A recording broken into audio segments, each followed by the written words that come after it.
going to go ahead and hit record on this computer, and then Ms. Lopez, just want to turn it over to you if you do not mind asking families in Spanish if there's anyone that needs translation, so we can make sure to make that happen.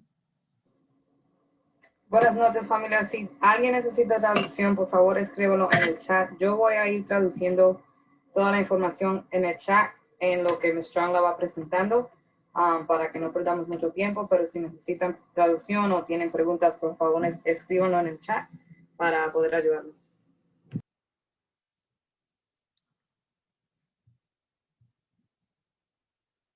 Right, we will.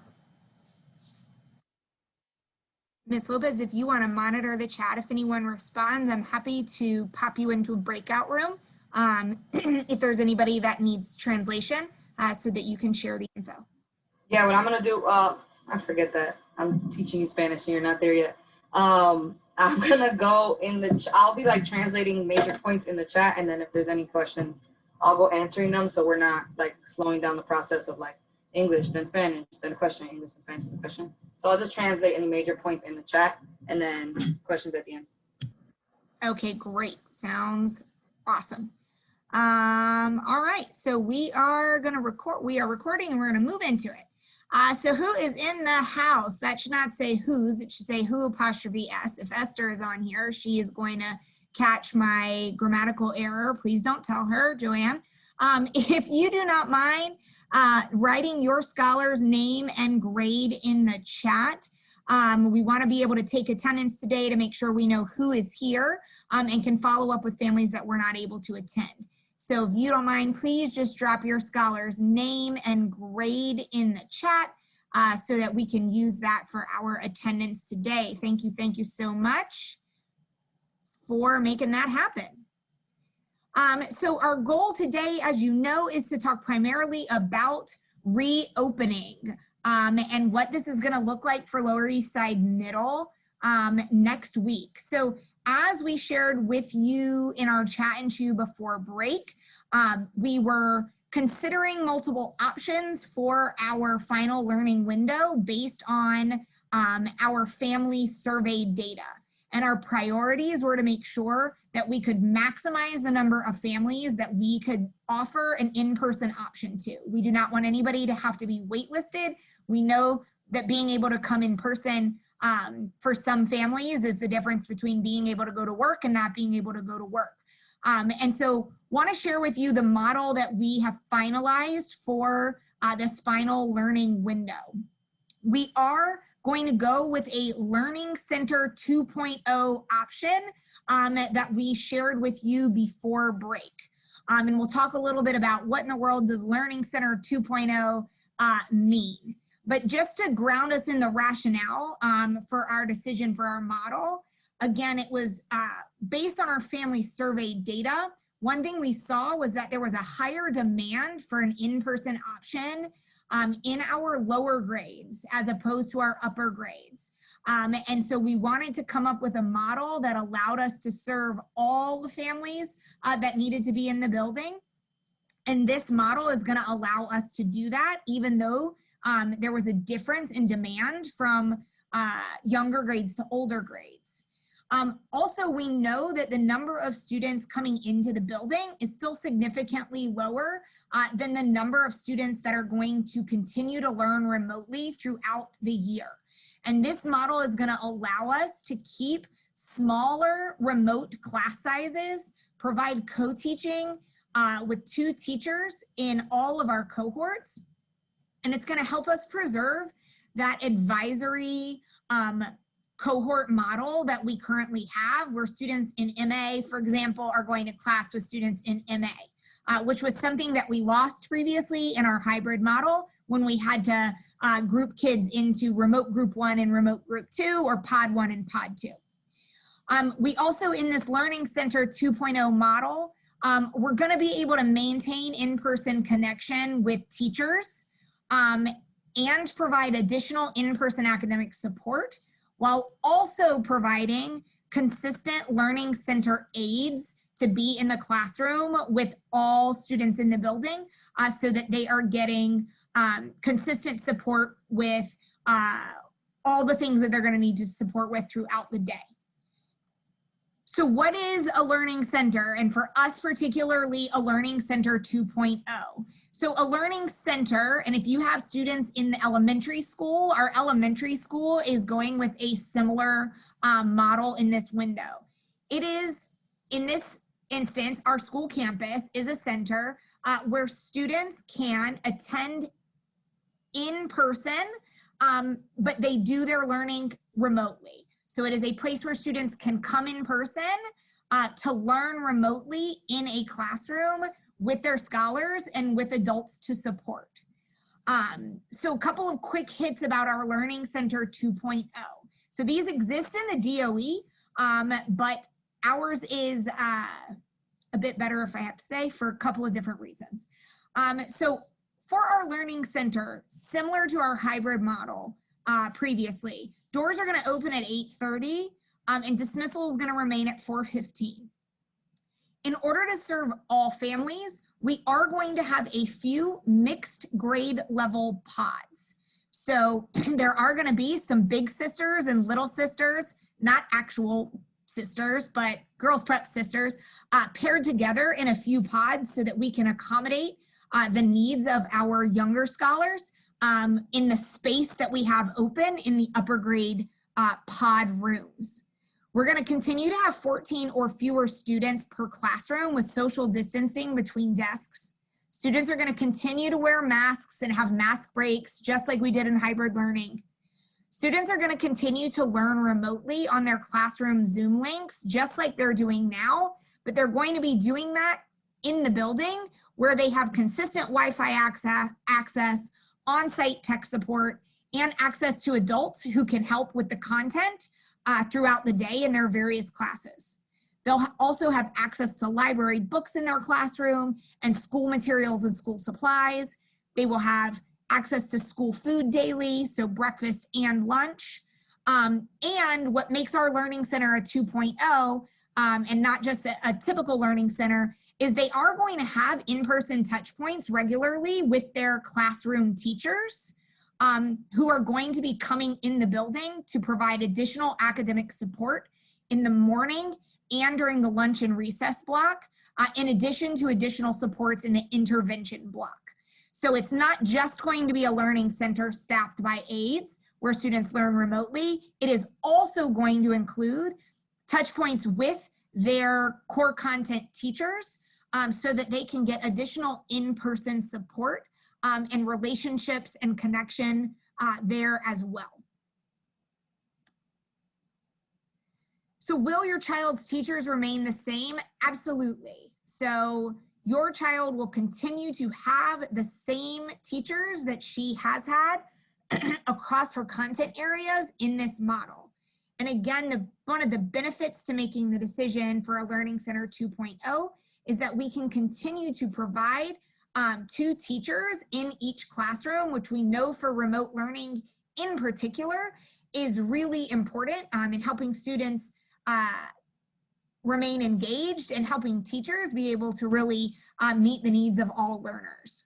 If your child is in the Learning Center, they are also going to have a full-time school aide with their pod every single day.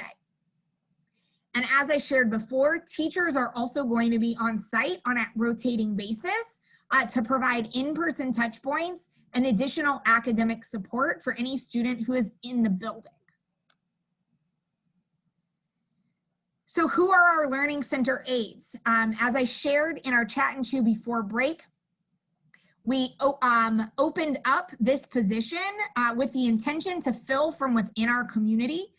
We know that there are families, there are staff, there are alumni who are looking for work. And so we cast a wide net, but with the priority of filling these roles from within our community. And I'm really excited to share that at this point, we have filled our Learning Center aide roles with 4 of our current after-school staff who already have relationships established with our students. So we have Aurelis DeJesus, Zinda Nimmons, Taekwana Stuckey, and Diamond Terrell from our after-school team who are going to be joining as full-time Learning Center aides. We are also very excited, very excited for a real full circle moment for us, that we have 3 of our alumni from the class of 2016, which I taught as an ELA teacher, who are coming back on site. They are on gap years from college right now, with things that are happening with COVID. And so they were looking for temporary work. And so Nia Wallace, who is the class of 2016, also the big sister to Malia Bembry, who's a current scholar, she's going to be on site supporting in pod classrooms, as well as Tyler Arroyo and Anaya Benton. Anaya, I believe, has been a girls prep scholar in our community since kindergarten. I believe Tyler was in our elementary school as well. So the roots go deep here with the connections to the community. We had them for our first day of training today, and it was really awesome. We're gonna have them on site this week for training as well. And so we're really excited. We are still hiring for 1 learning center aide position, and we'll drop in the chat here in a moment the link to apply. So if there is anyone that you know within our girls prep community who is looking for temporary work, we are still looking to fill 1 position this week for these learning center aides. So again, I'll drop that in the chat here in just a minute. If there's anyone that you know, please pass that on. So learning center expectations. So a lot of this is the same from when we were in a full hybrid model. Some of it is new. We want to make sure we're all on the same page. So what is new is that a negative test result is needed for all scholars to return to the building, and there can be no exceptions on this. So the testing window for you to get your scholar tested is between the 21st and the 28th. So today we offered testing, as you know, on our campus from 10 a.m. to 2 p.m. We also offered it at Boys Prep over the weekend.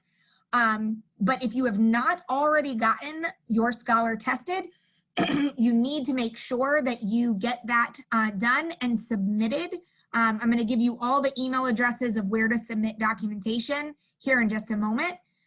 But this is new. We are requiring a negative test result upon in order for scholars to come in the building. We also are requiring, this is also new, consent to testing on site. So a testing consent form was sent out via Kinvo from Ms. Denolis. We have to have that signed in order for your scholar to come in the building. I want to make sure we're clear, we are not using the invasive nasal swab testing for scholars. We are partnering with a lab in Brooklyn, and we are doing a testing called Miramis testing. It is saliva pool testing, where scholars essentially give a saliva sample, and we are able to use the saliva sample to test. We'll be testing staff weekly that way, and we will be testing students at random. So it won't necessarily be that they're getting tested every week. It's going to be based on what the infection rates are in the city and in the neighborhood. But we do need to make sure that we have a consent to testing on file for any scholar that is coming in the building. And I see some things going on in the chat. I can't see the questions yet, but I'm going to pause in a moment before going forward to answer any questions that are coming up so far. And then we'll also have question and answer time at the end if we aren't able to address it in the session. So materials for the Learning Center are the same as with hybrid learning in our previous window. So what we need scholars to bring every day is their Chromebook fully charged with their charger. We will provide headphones for use on site. Every student will be issued her own pair that will stay in the building for use on site. We ask that you send scholars with 3 to 4 reusable masks. We find that it's really helpful to have students be able to change them throughout the day. They get wet, things happen. We want students to be able to be comfortable, but also to be safe. So we're asking that they bring 3 to 4 reusable masks. We will have disposable masks on site at all times in the event that they're needed, but we do want kiddos to have their reusable ones with them. Really important is a clear, filled, reusable water bottle. The reason we ask for it to be clear is so that we can make sure that we have water in our water bottles and we're not sneaking in that really good Arizona iced tea that we want to have after the school day is over. And we need it to be reusable so that scholars can refill it. But please send them with it filled. We're not using water fountains in the same way that we were pre-COVID because we want to eliminate any possible contact via the public water fountains. There will be time for students to refill their water bottles as needed, but it's important that they have a water bottle with them that they can refill, because we won't be utilizing water fountains in the same way, again, just to reduce the potential for any contact through the water fountain. They need to bring their ELA novel or their ELA text with them. They need to bring their navy blue sweater without a hood.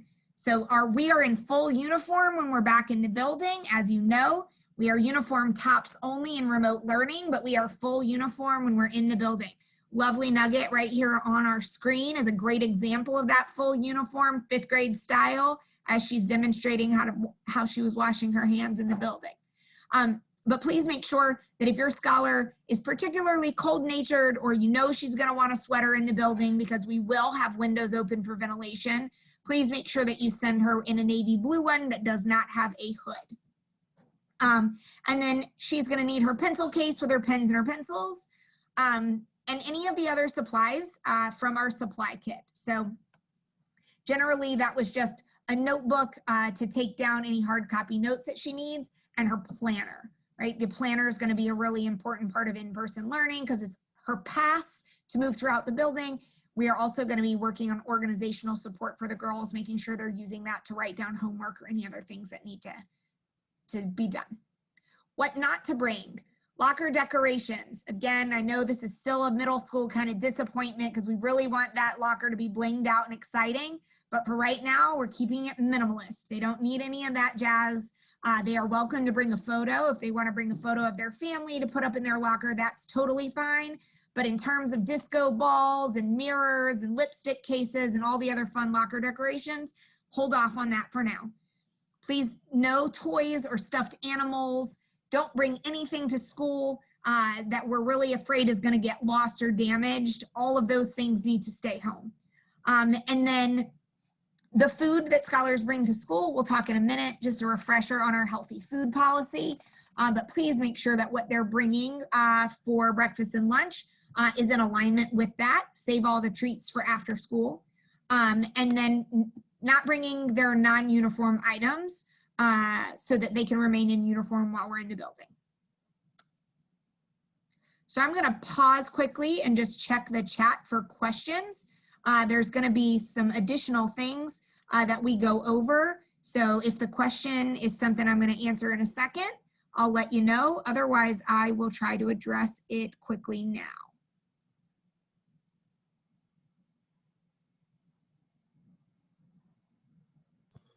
Ms. Strong, I can go reading them to you. Great. There's a question about the self-dismissal policy. Yes. Is it specific or just what the policy is? And I know the self-dismissal policy. Got it. So self-dismissal, if you have already filled out a self-dismiss form because your scholar was in the building previously, we are going to be going off of that self-dismiss, off of that dismissal preference. So for example, if you filled out the form and said they are self-dismissed, we are assuming they remain self-dismissed unless you let us know something has changed. Parents can opt for any scholar to be self-dismissed, and in the dismissal form, you have to also indicate who are the adults that are able to pick your scholar up if your scholar is going to be picked up from school. And so if you have not been in the building this year and have not filled out the dismissal form, then we need to get that to you. And I'm going to put in the chat right now the email for Ms. Denolis. She is the one who will send you the dismissal roster and make sure you get that taken care of. I hope.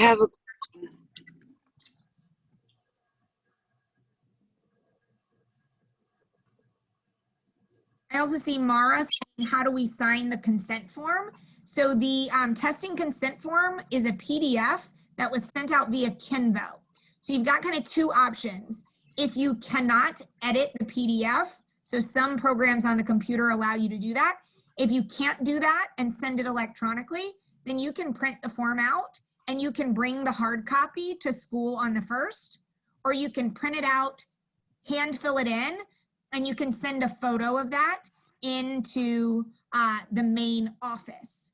And if neither of those work, then we need to potentially connect you with Ms. Denolis to think through another option if printing or editing online is not working for you, so that she can help problem solve. Because she's Also, the person in charge. who do we send the like negative test to?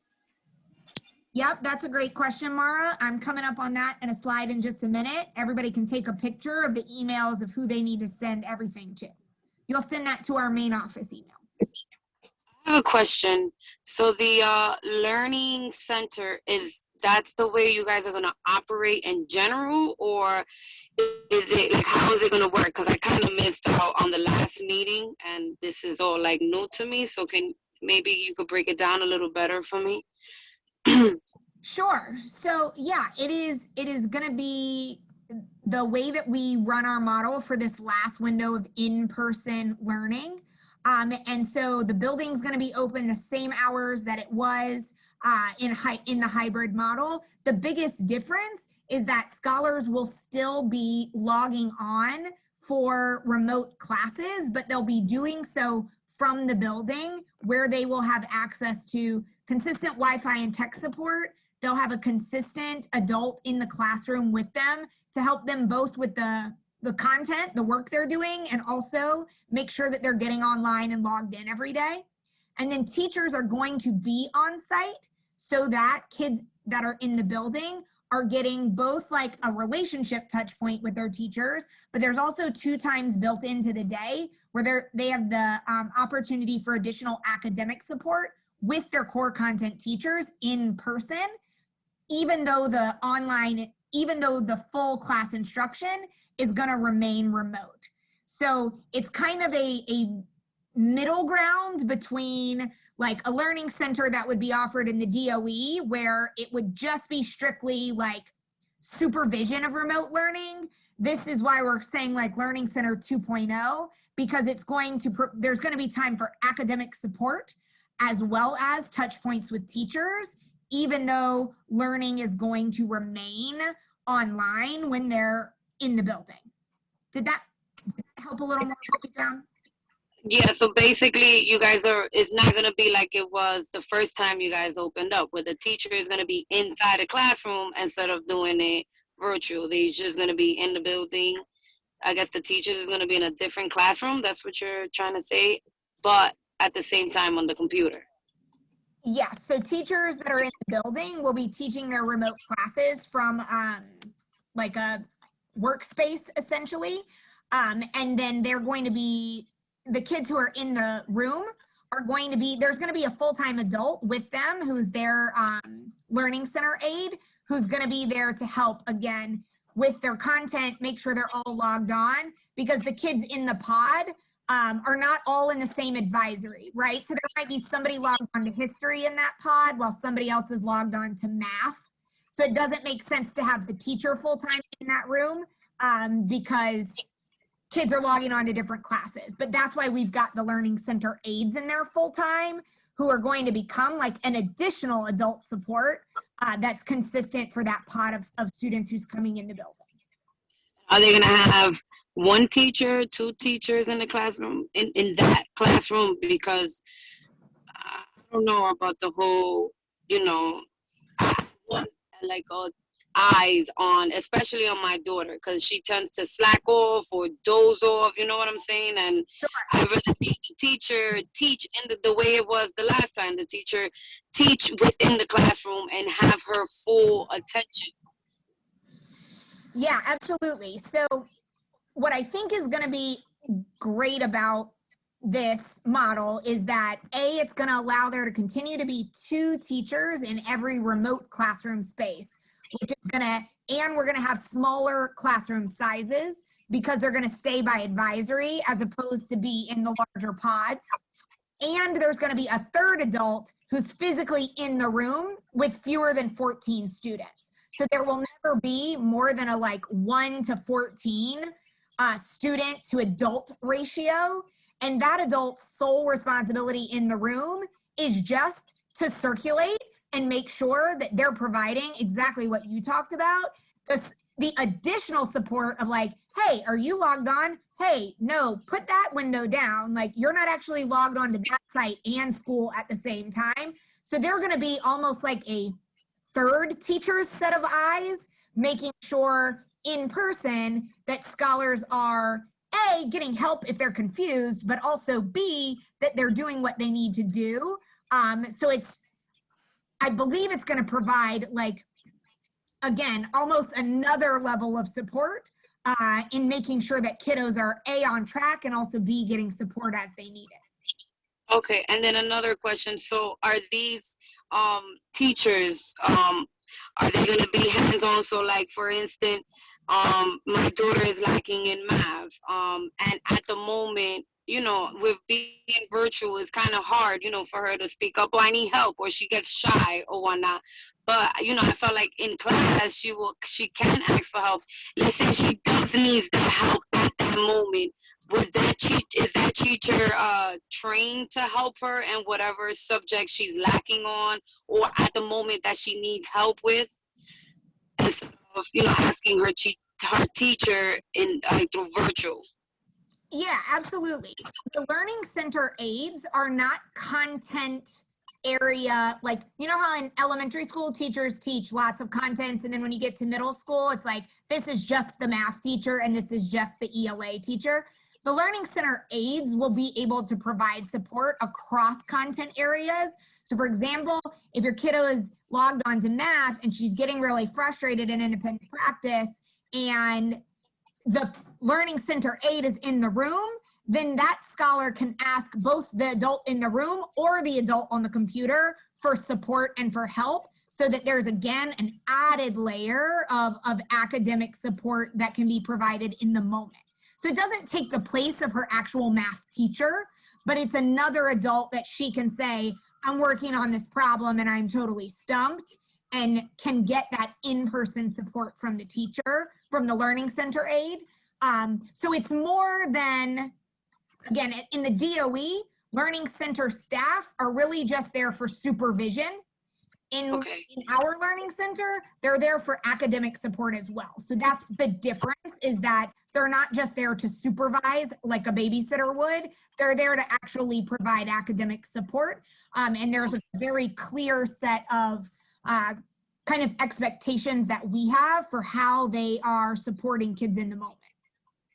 Okay. All right. That was my main concern. I just don't want her to sit in the classroom and then, you know, have a teacher there and not really pay attention to what they're doing in each pod, and, you know, have her get distracted or slump, or, you know, not really focusing on what they're doing, because, you know, there is a lot of kids, and everything is virtual. It's not like the way it was before.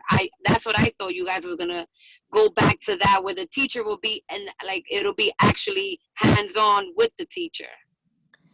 Yeah, absolutely. And what we're hoping is that right in August, when we're back, we are in much more of a like full hands-on, as close to back to normal. I know that nothing may ever really be normal again, as we can get.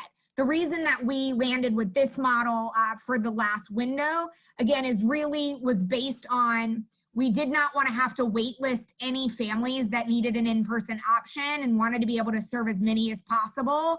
And also wanted to make sure that in doing so, because we have over 70% of our students will continue to be fully remote, we wanted to make sure that the model we went with allowed us to provide the highest quality instruction for all of our girls while continuing to provide that in-person option and support.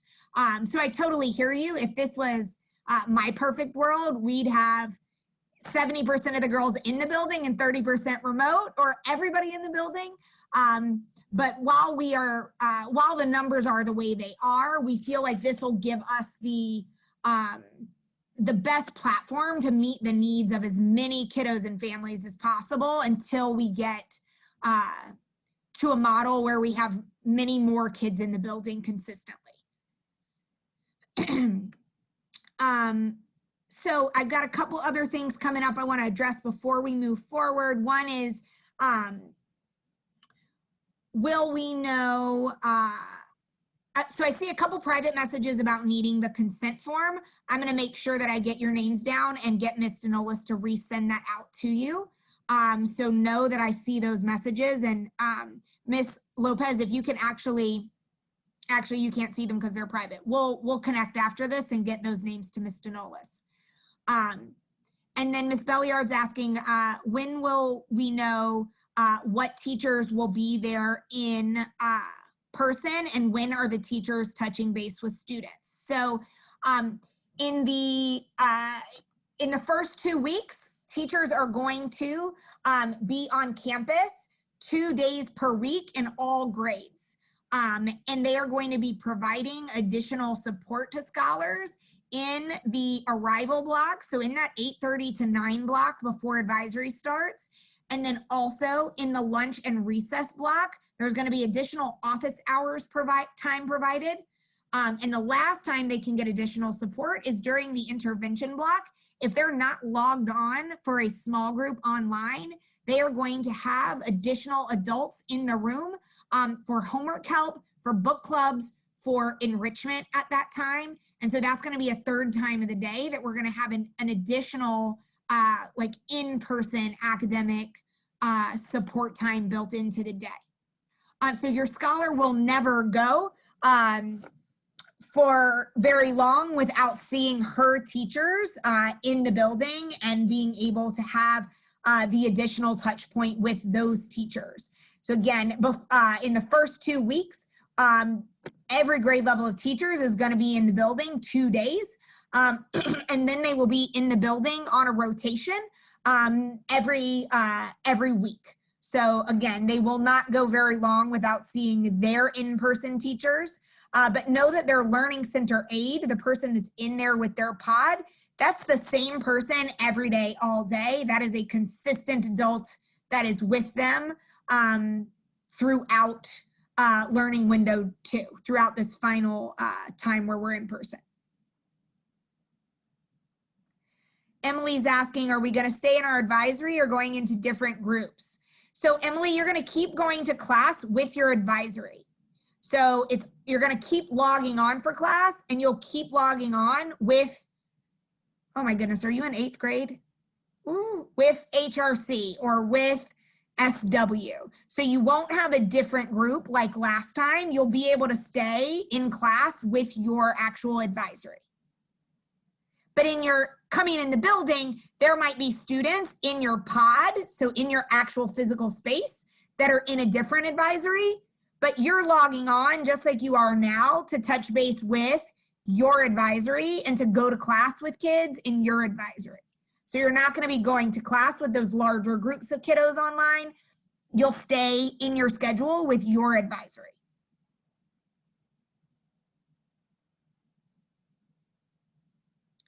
And I see from Ms. Hickman, are they there for support or to make sure they are logged on?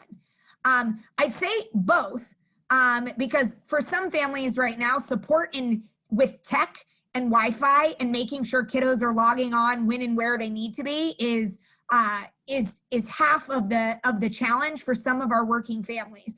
And so I'd say that the Learning Center aides are there for multiple reasons. One, it's yes, to provide that tech support when Zoom won't open or when the kiddo can't find what they're looking for on Google Classroom, and to make sure that they're on to the classes that they need to be. That's part of it. The other part is also for the academic support in the moment. We know even working families that are working full-time from home, it's really challenging to balance your full-time work schedule and stop what you're doing. If your kiddo's really stuck on a math problem or stuck with something in ELA and is frustrated in the moment if they can't figure it out. And so the Learning Center aide is also there to provide additional academic support in the moment to make sure that kiddos are able to get the help they need in class with the content. And so I think it goes both ways. And for the actual core content teachers, when they have additional support time in the morning at lunch and recess and during the intervention block, that's solely for content support. They're not having kids log on at that time for anything, because that's academic support outside of regular class time that they'll get with their teachers when they are in the building with their teachers, that they wouldn't get if they were learning remotely from home. And yes, so it's 14 kids or fewer per pod in the room.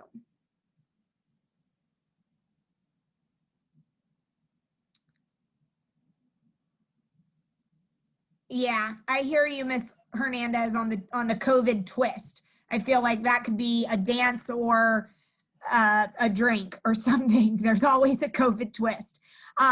After school is going to be starting in person, but it is going to be slightly delayed from our in-person start date to give us a chance to get things in the in-person day off the ground, but it should be a much shorter window. So email Miss Cyrus for specifics, because I believe they were still finalizing something with our DYCD partners, but we should be able to finalize that date for you pretty soon.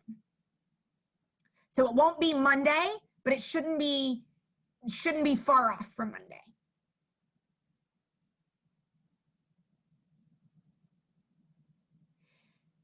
And it is not too late to change your choice if you are deciding that for whatever reason you need your scholar to remain remote. We hope that that is not the case. We are hoping, again, that this model allows us to serve as many families as possible and everyone who needs it. But if circumstances have changed, I would ask that you reach out to us as soon as possible and let us know. Your point of contact should be talking to you this week about the details, and you can also let them know if for some reason your choice has changed, because if it has, we want to make sure that we can fill that seat, and not, again, our goal is to not have anybody turned down. So again, we want your kiddo there, but if something has changed, please do let us know as soon as possible. Okay, so I'm going to pause on some of the other questions. And I think some of them are going to be answered as we keep going. And then if they're not, I will come back to this, the chat feed at the end, and make sure that we get all of those questions addressed for you. All right, so coming back to the presentation. So just some reminders about before scholars come to school. So please make sure that immunizations and physicals are up to date. We have to have those, taken care of in order for your scholar to come back in the building. The email address that you can send everything to, it goes to our main office. It's basically like our main office phone number.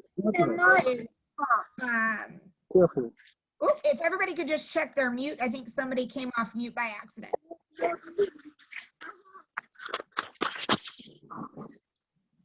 If everybody can just double check that. Thank you so much. Just so we can get the background noise down.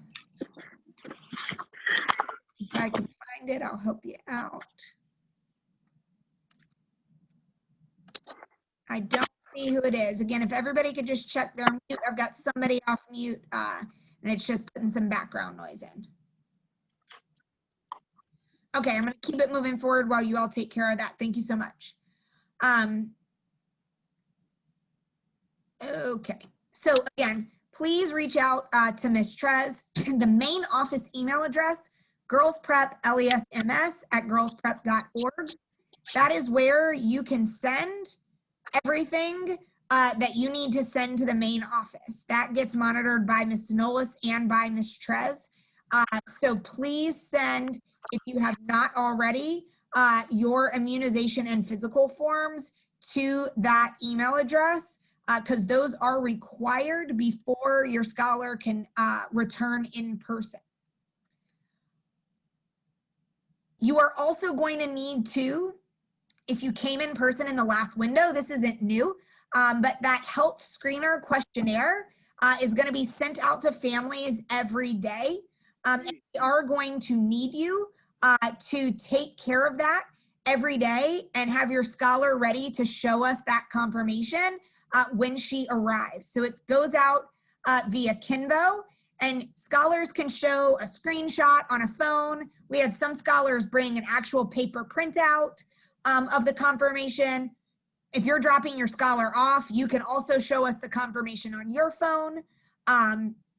But again, that is something that's going to start coming out again via Kinvo, and we got to make sure that we get that taken care of every day. Again, if you want to change your dismissal preference, or if your scholar is new to being in person and you have not filled out a dismissal form, Girls Prep LESMS at girlsprep.org. That will get you Ms. Trez and Ms. Denolis so that they can get you the information you need so we can get that taken care of. So schedules, want to point out a couple of things about the schedule for the Learning Center. So just with hybrid window 2, doors are opening at 8:30 and arrival is between 8:30 and 8:40. Breakfast goes until 9 in the building, and advisory begins at 9 a.m. In the Learning Center, we've got 45 minutes for lunch and recess, which will be outdoors as frequently as possible for recess, barring inclement weather. We want kids to be able to run around and play on the yard. And dismissal continues to be at 4:15. So the hours are no different than they were in the first window of in-person learning. So 8:30 to 4:15. Again, a thing to note about the schedule for the Learning Center is there's additional academic support provided during the breakfast hour and during the lunch and recess block. In addition, if your scholar does not have a small group online during the intervention block, she will have additional academic support during that time in the building with both the Learning Center aide and with the full-time staff that are in the building every day, which includes the leadership team, myself, Ms. Lopez, Ms. Cardesis, our operations team, our social worker, Ms. George, is going to be on site every day, and our after-school team will be as well. So they'll have plenty of in-person touch points, both with their teachers and also with the rest of our team. For our fully remote scholars, the schedule is going to actually be the same as it is for the scholars in the Learning Center. So all of their classes are going to be the same. Their advisory start time is the same.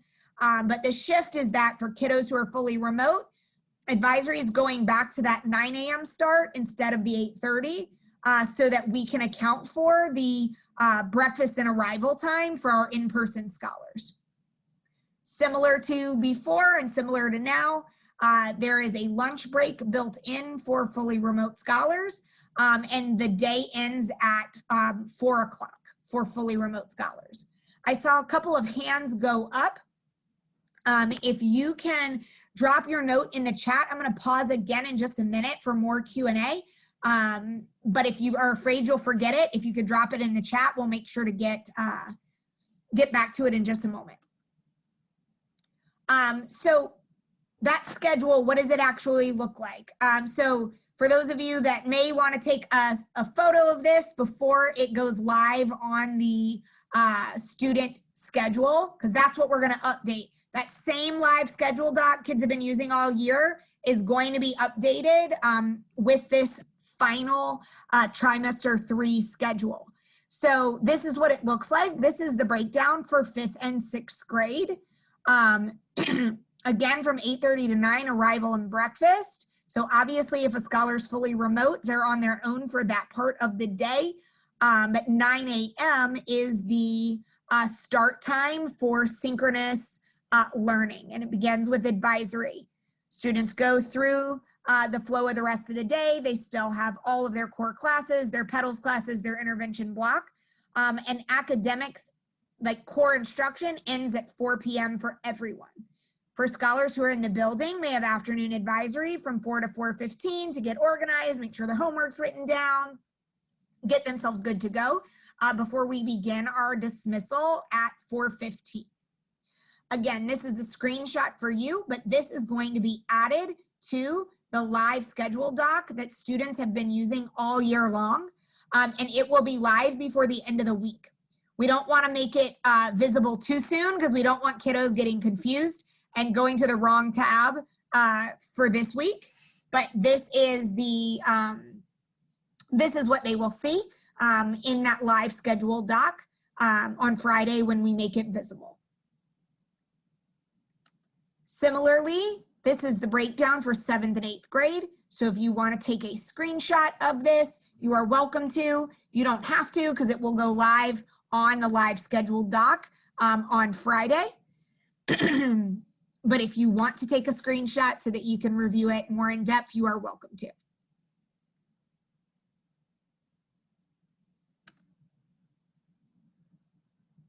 All right, so very specific reminders about arrival. It is at 8:30. If you're in 5th and 6th grade, your arrival is coming through the courtyard, just like it was in the previous window. If you're in 7th and 8th grade, arrival is through 11th Street, just like it was before.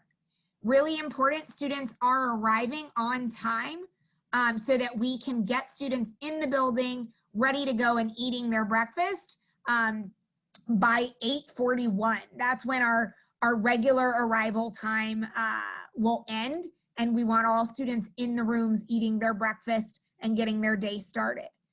Thank you for the feedback at the last Chat and Chew, just around providing some additional tents in the courtyard, particularly if it's raining and kiddos are waiting outside before the doors open. We are working on that, so you will see some additional tents put up on the girls' prep side for that specifically. I don't remember which parent it was that gave us that feedback and idea last week, but want you to know that we are on it.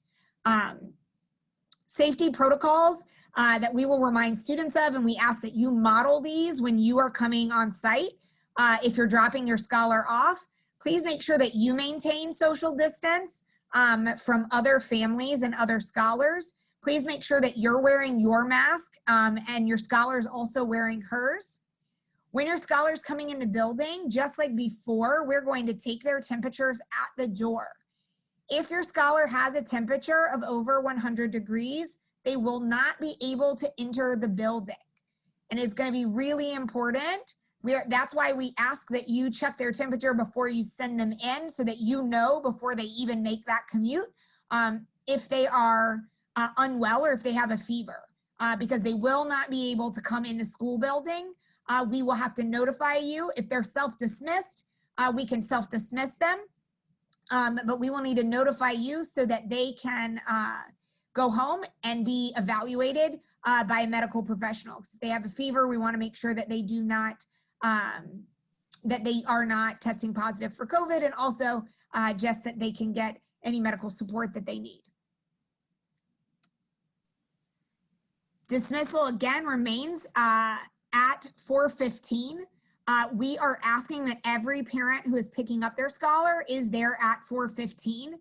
We are staggering dismissal. So there's going to be some groups coming out right at 4:15, some groups coming out right at 4:20, but we are asking that families be there at 4:15 if they are picking up their scholar, because until we get ID checks confirmed for our dismissal roster, it takes us a little bit more time to make sure that kiddos are going home with the right families. So please make sure you're there at 4:15.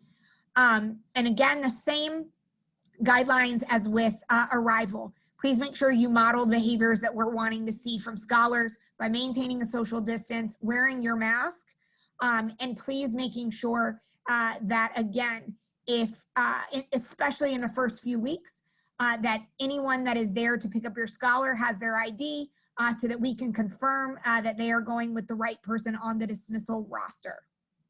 5th and 6th grade guardians, you will pick your scholar up in the courtyard.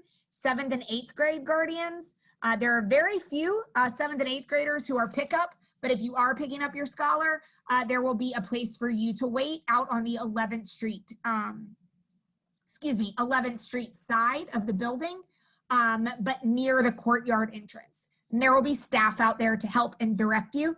But again, 7th and 8th grade families are going to line up on 11th Street, but near the courtyard. And 5th and 6th grade families are going to line up in the courtyard in an area that you'll see designated by a sign. This is just a reminder of what your scholar will see. So imagine they've just come in the building. We've taken their temperature. We've done the screening. They're good to go. They've showed us their questionnaire. They're going straight into the building and up their designated stairwell for their grade level. Once they arrive in advisory, this is just an example of the classroom setup. As we said, 14 or fewer desks with social distancing and sneeze guards that are provided so that scholars can safely have a mask break and safely eat their food at breakfast and lunch at their desk area. So when they arrive on Monday, their name will be both on the door of their classroom and posted on their desk so that when they arrive, they know exactly where to go and already have a sense of belonging and home and know that they're in the right place. In terms of our healthy food policy, this is just a reminder. Please make sure that what you're sending to school with scholars follows this. Biggest things, please make sure that we are keeping the Starbucks milkshakes, because let's not lie to one another. It's a milkshake. It's not, I don't know what they call it nowadays, but it has whipped cream and tons of sugar and it's glorious and delicious, but does not need to come into school with them for breakfast. Nor does their Arizona iced tea. I know it's a refreshing after school beverage. I used to love grape Kool-Aid. It was my favorite thing my mother made and it was packed with sugar and I loved it. But please save those sugary drinks for home and for after school. What they can bring in the building is water, 100% juice, low-fat milk, and they can bring in fruit and vegetable smoothies. So a lot of the kiddos have been getting those from Juice Vitality. I don't know how, they cost like $9 a day. Some of our kids have very expensive smoothie habits, but I can appreciate it. Those are fine, but again, the Starbucks milkshakes, please let's make sure those are not coming in. And then also making sure that we're not bringing candy, sugary snacks. We don't want our kiddos crashing and burning throughout the day. So make sure that they're coming with a well-balanced meal. We'll be providing school lunches for all scholars, but if you are sending them, please make sure that you are bringing, again, well-balanced. You can have baked chips, tortilla chips, crackers, granola bars, applesauce, fruit and veggies. All of that's good. We just ask that it's not Takis and Oreos that are just going to have them crash and burn in the afternoon. As we said, recess, we're going for every day, weather permitting, outdoors. The only time we will stay indoors is if it is freezing or pouring rain. We want our kids outside moving around and playing. They will only be outside with a limited number of other pods so that we can reduce their exposure to other groups in the building. They do need to wear their masks at recess, although we do have mask break areas where if they just want to sit and socialize and take a break from their mask, they're able to do so safely 6 feet apart outside. We will provide materials for socially distanced games, hula hoops and jump ropes, and we'll be playing some red light, green light. Ms. Lopez is on the yard every day with every grade for recess. So she's basically like the recess queen. And we'll be doing all kinds of fun stuff out there. We will not be using the monkey bars for now, just because there's much higher chances of congestion and reducing our social distance there, but the swings are totally up for grabs. And so all the students will be very excited because they're a hot commodity at recess. So before we get into the last bit, just in response to some previous questions about closure and the circumstances there, I want to make sure that I can get to any of the other questions. So if you were a family member who raised your hand earlier, if you just want to come off mute and surface your question, I'm happy to go ahead and address it.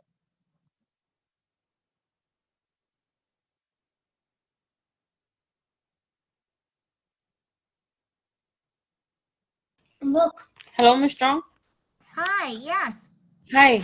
I wanted to ask about the flu shot. Okay. Is it needed in the immunization in order for her to go back? Not required. Okay, not required. No, we recommend it, but it's not required as part of it. Okay, and another thing with the COVID testing, let's say if we cannot get the results in time with for the first, then what will happen? She just can't start in person until we get it. So if you don't Okay. get results on the first, but let's say you get them on the second, then she can start on the second. Okay. Yeah, no problem. Thank you. Uh-huh. Hi, I was asking about the test that we took at the school today. Uh-huh. Are those test results gonna be back in time? Yes, those should be back in time. If you got it at our campus today, you should be good to go for the first. Okay, thanks. Yeah, no problem.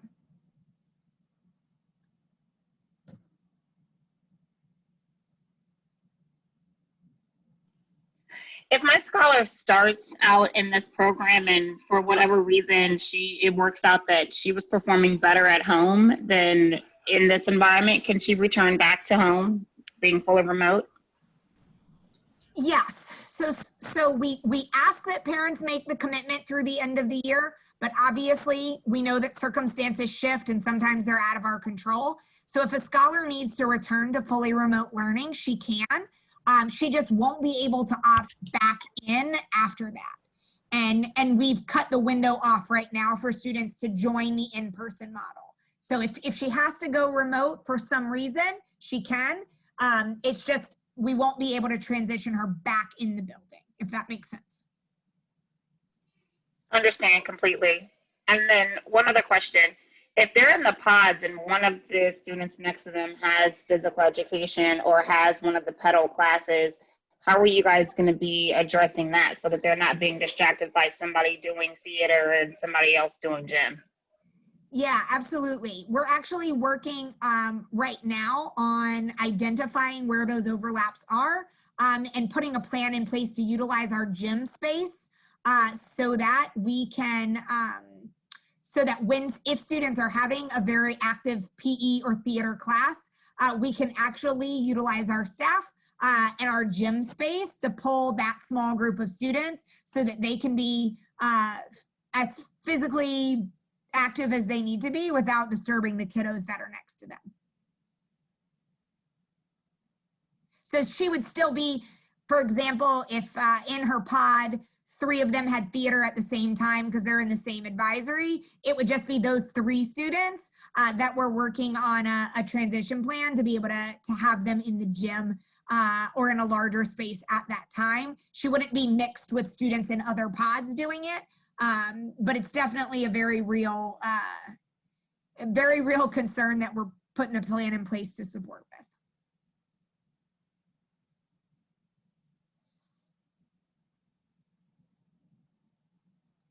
Ms. Lopez, did you see anything else coming up in the chat that we weren't About it, if there is testing on site tomorrow, because we had testing on site today.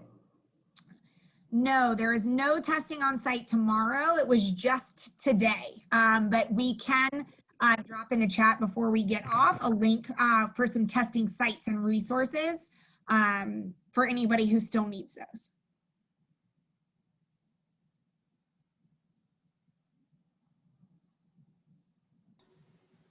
Did you say how many kids would be included in each pod? Yes, it'll be 14 or fewer students in a pod. Thanks. Yeah, absolutely.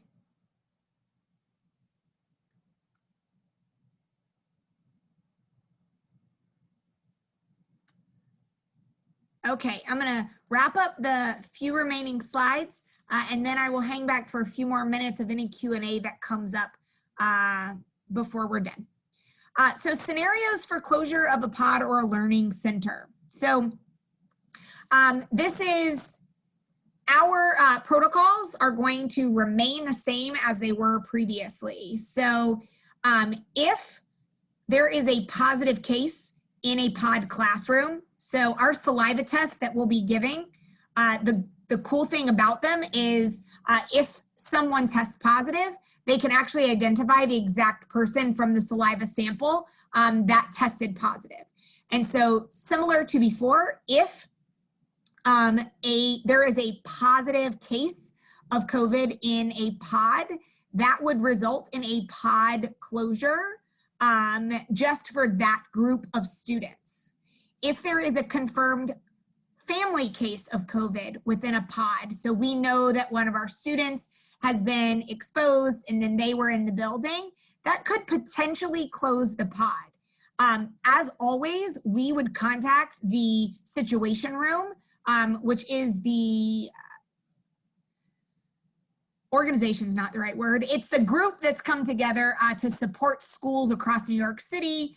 They partner with the Department of Health and New York City Track and Trace, and they advise schools on closures. They are the ones that do the investigation and let us know what needs to close and for how long. So generally, if there is a confirmed positive case of a student or a staff member, that could result in the closure of the pod. The learning center as a whole would only be subject to close if there was more than one positive case confirmed within a week. That would trigger a 24-hour closure and then an investigation by the Department of Health and the New York City Track and Trace. Also, if there's more than one positive case in our co-located school in a week, so we know Eastside Community is bringing middle schoolers back this week as well. So if their school has more than one positive case in a week, that would trigger a 24-hour closure, because the closures are by building, not by campus. So whether it happens to us or whether it happens on Eastside, it triggers a closure of the building for, an investigation. Even though our students and staff are not regularly interacting with the Eastside students or staff, it's out of an abundance of caution so that they can complete an investigation and make sure that before the building opens, everybody is safe and they have done all the necessary contact tracing. The only other thing that triggers a learning center closure would be, according to the microcluster strategy, if the rates of infection in the surrounding neighborhood reach a certain point, that would trigger a closure. We're going to talk much more in depth about these scenarios at our family town hall tomorrow at 5 p.m. and then again in our upcoming Chat and Chew next week. But again, the biggest things to know are if there is one positive case in a pod of either a student or a staff member, it would trigger a closure of the pod. If there's more than one in a week, it would trigger a 24-hour closure and an investigation by the Department of Health and New York City Track and Trace. But all of our positive cases are immediately reported to the situation room, which again is the conglomerate of organizations that come together to advise schools on the advised next steps in conjunction with New York City Track and Trace. We did not have a single positive case of a student or a staff member when we were opened previously. While we did have some building closures, they were due to positive cases at our co-located school. And so while that is inconvenient, I'm glad to know that there are protocols and policies in place to keep us all safe.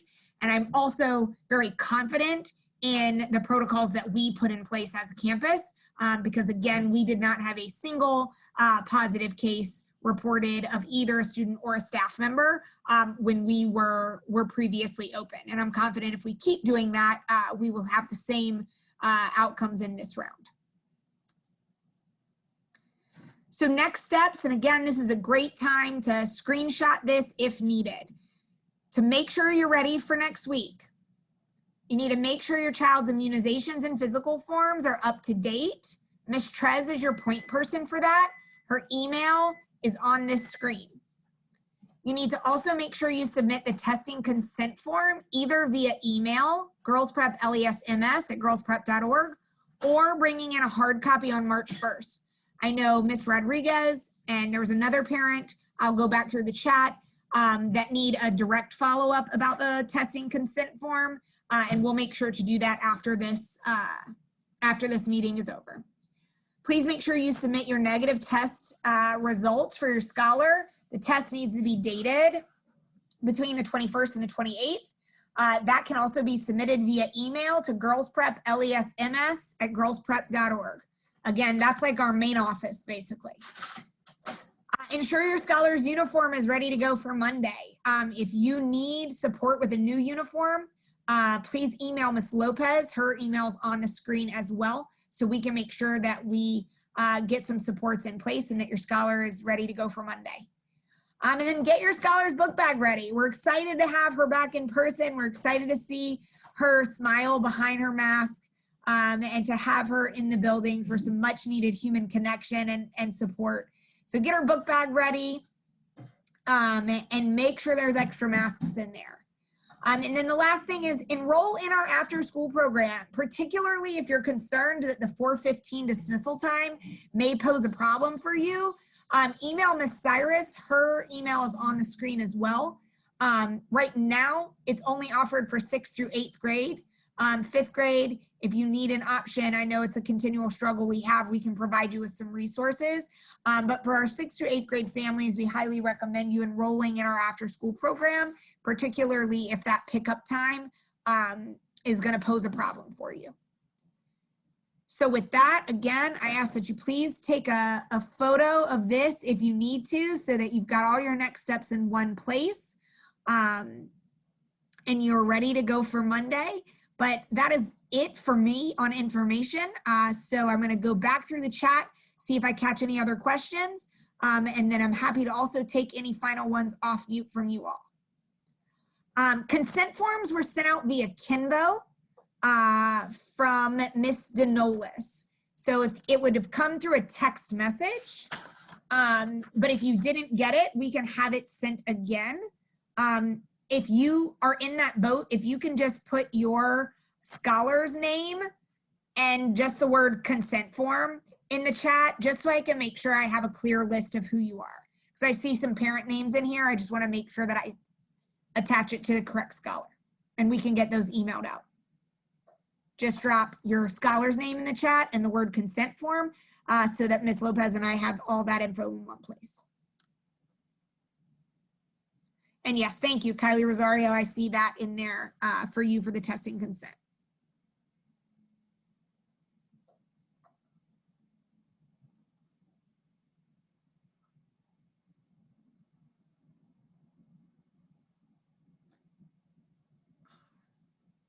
Let's see. Oh, Ms. Denolis, I see you on here. Well, I see you in the chat. I don't actually see your face. Hi, if you're there. Thank you, Miss Santana. You all are doing a great job too. We couldn't do this without you.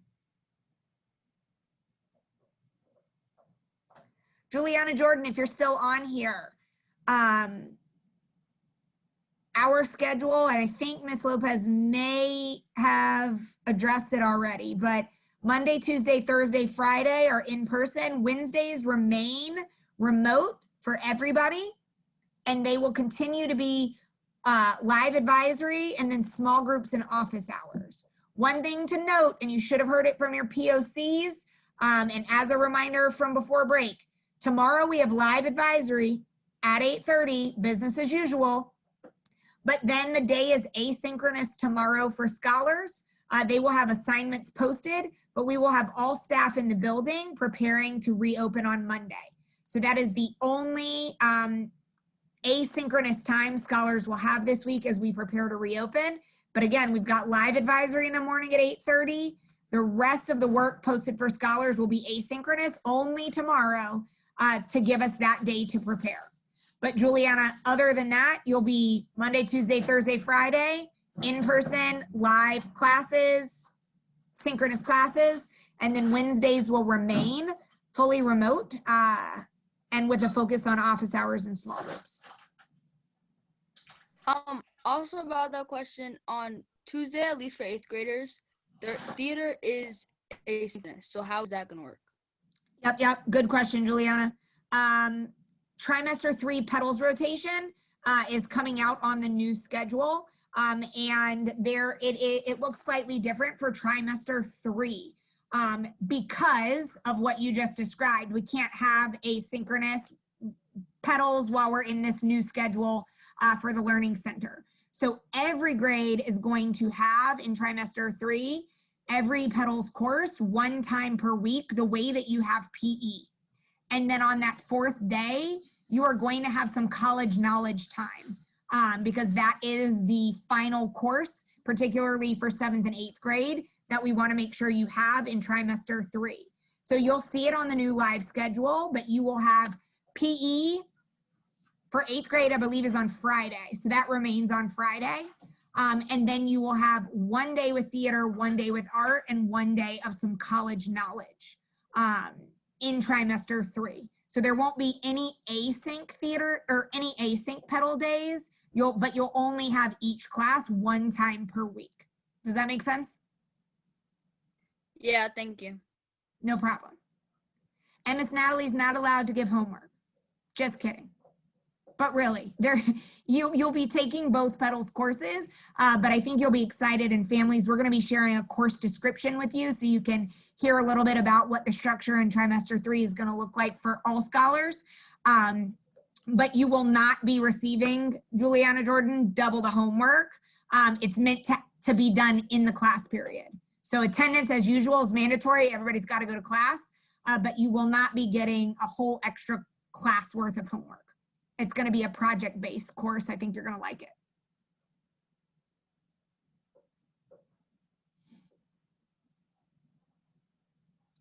Ms. Gonzalez, if they got tested in the Bronx site, I believe you will still have to send the results to our school when you get them. But if you got tested up at Boys Prep, you'll get the results back in time and you can just forward them to our main office.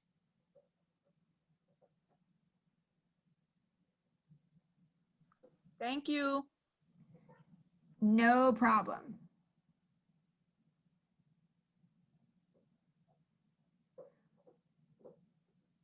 And I see one question about the questionnaire. So yes, we've got to fill the questionnaire out every day before coming into the building.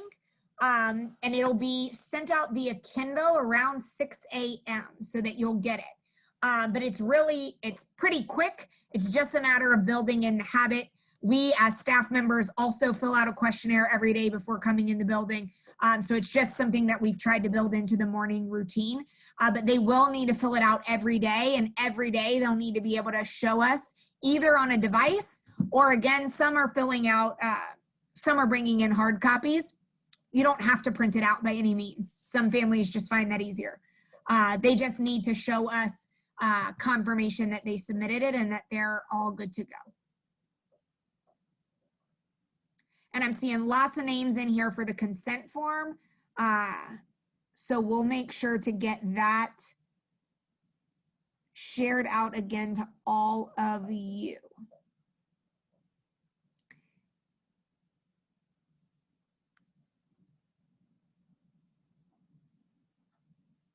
And Emily, I see the question about, is it a possibility we go back into remote like it happened before? I hope not.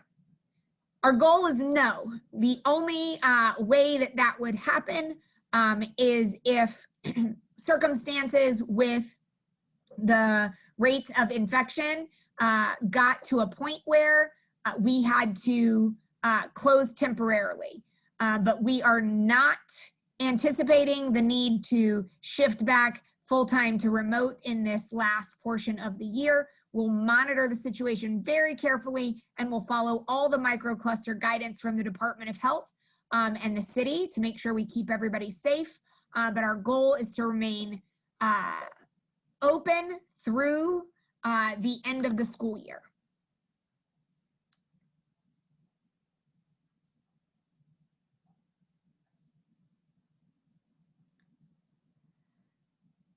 I don't know any current locations for saliva testing broadly. I will double check. We have a bank of resources the network's been putting together to share with staff and families. We'll double check and get those reshared, but I don't know offhand of any centers that are offering that right now. Yes. Marielle, if you want to come off mute, I see your hands raised. Okay. My question is, my daughter, she got tested in a different site for COVID. I had the result already. So I got the result through my chart. So do I be able to print a copy and Alicia can bring it on on the 1st on Monday when she starts school, or I have to email it? You can print it and send a hard copy, no problem. Oh, okay. Thank you. Yep.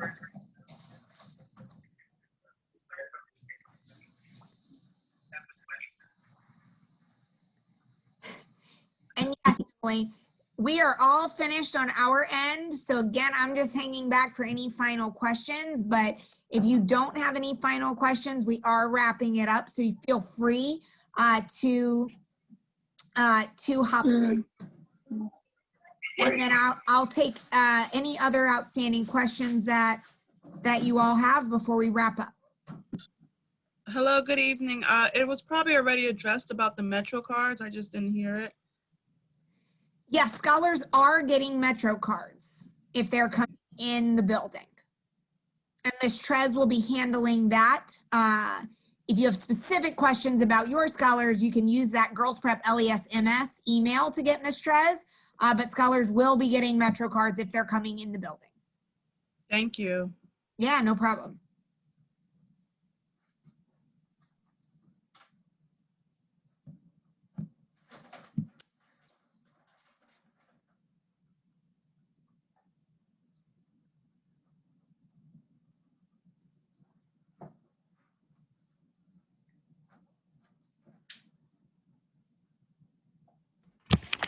Hello, Ms. Strong.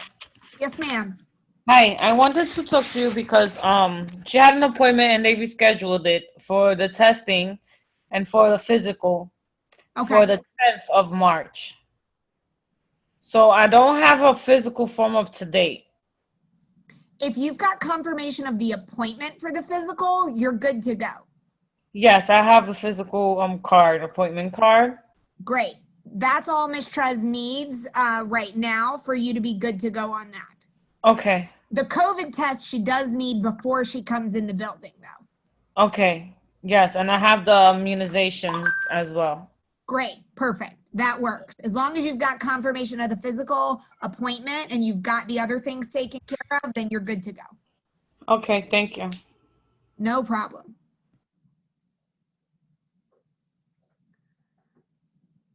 All right, everyone. We're going to go ahead and call it a night tonight. But as always, if you have other questions that come up, please feel free to reach out via email. We are happy to get back to you. We appreciate your time. We appreciate you and everything that you're doing to keep your scholars going and thriving in this crazy remote learning world that we're in. So we appreciate you all, and we'll look forward to seeing you next week at our Chat and Chew, but also don't forget tomorrow at 5 is the Public Prep Family Town Hall, where you're gonna get more information specifically about testing and other things from our CEO and superintendent. So please join us at 5 tomorrow, and then we will see you all back at our regular Chat and Chew time next Wednesday. Holy moly, it'll be March 3rd already, where our community council will be taking some of that time to share updates with you as well. So have a great night, everyone.